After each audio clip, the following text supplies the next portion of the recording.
હરણી તળાવમાં બોટ દુર્ઘટનાનો આરોપી બિનિત કોટિયા ઝડપાયો છે। એસઆઈટીએ બિનિત કોટિયાની ધરપકડ કરી લીધી છે। બોટ દુર્ઘટનામાં અત્યાર સુધી 7 આરોપી ઝડપાઈ ચૂક્યા છે। મુખ્ય આરોપી પરેશ શાહ અને નિલેશ જૈન હજુ પણ ફરાર છે। બોટ દુર્ઘટનામાં કુલ 19 આરોપી છે, તેમાંથી 7 આરોપીઓને ઝડપી પાડવામાં આવ્યા છે। પરેશ શાહ અને નિલેશ જૈન હજુ પણ ફરાર છે, મુખ્ય આરોપી છે। તેને પકડવા માટેની તજવીજ પણ હાથ ધરવામાં આવી છે। હરણી તળાવ બોટ દુર્ઘટનામાં 14 લોકોએ જીવ ગુમાવ્યો, જેમાંથી 12 બાળકો હતા કે જેઓ વિદ્યાર્થી હતા, અભ્યાસ શાળામાંથી પ્રવાસે લઈ ગયા હતા અને 2 શિક્ષિકાએ જીવ ગુમાવ્યો। ત્યારે હવે 7 જેટલા આરોપી અત્યાર સુધીમાં ઝડપાઈ ચૂક્યા છે। બિનિત કોટિયા કે જે મુખ્ય આરોપી છે તેની ધરપકડ કરી લેવામાં આવી છે। સીટની ટીમ બનાવવામાં આવી હતી। એસઆઈટીએ બિનિત કોટિયાની ધરપકડ કરી લીધી છે।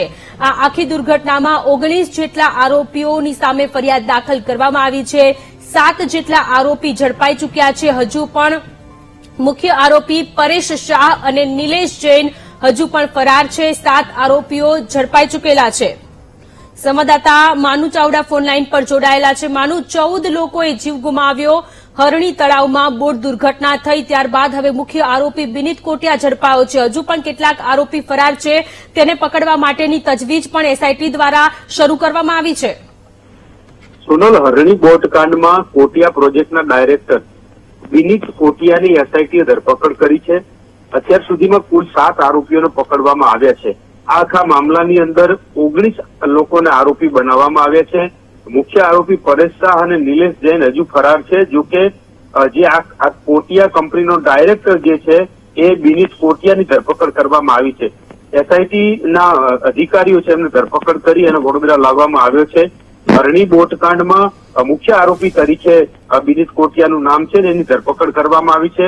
હજુ કેટલાક આરોપીઓ ફરાર છે। કુલ 7 આરોપીની ધરપકડ થઈ છે। આ પૈકીના મુખ્ય આરોપી પરેશ શાહ અને નિલેશ જૈન હજી ફરાર છે ને એને શોધવાની કામગીરી છે અત્યારે ચાલી રહી છે।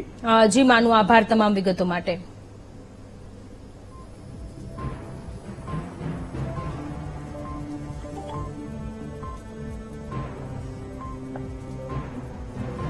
તો હરણી તળાવમાં 14 જેટલા લોકોએ જીવ ગુમાવ્યો, જેમાંથી 12 બાળકો હતા અને 2 શિક્ષિકાએ જીવ ગુમાવ્યો છે। હવે 19 જેટલા આરોપીઓની સામે કેસ દાખલ કરવામાં આવ્યો, ફરિયાદ દાખલ કરવામાં આવી છે, જેમાંથી 7 જેટલા આરોપીઓની ધરપકડ કરવામાં આવી છે। અન્ય આરોપીઓ ફરાર છે, તેમને શોધખોળ કરવાની પણ તજવીજ હાથ ધરવામાં આવી છે। એસઆઈટીની રચના કરવામાં આવી। એસઆઈટી દ્વારા આખા મામલે તપાસ શરૂ કરવામાં આવી છે। મુખ્ય આરોપી પરેશ શાહ અને નિલેશ જૈન હજુ પણ ફરાર છે।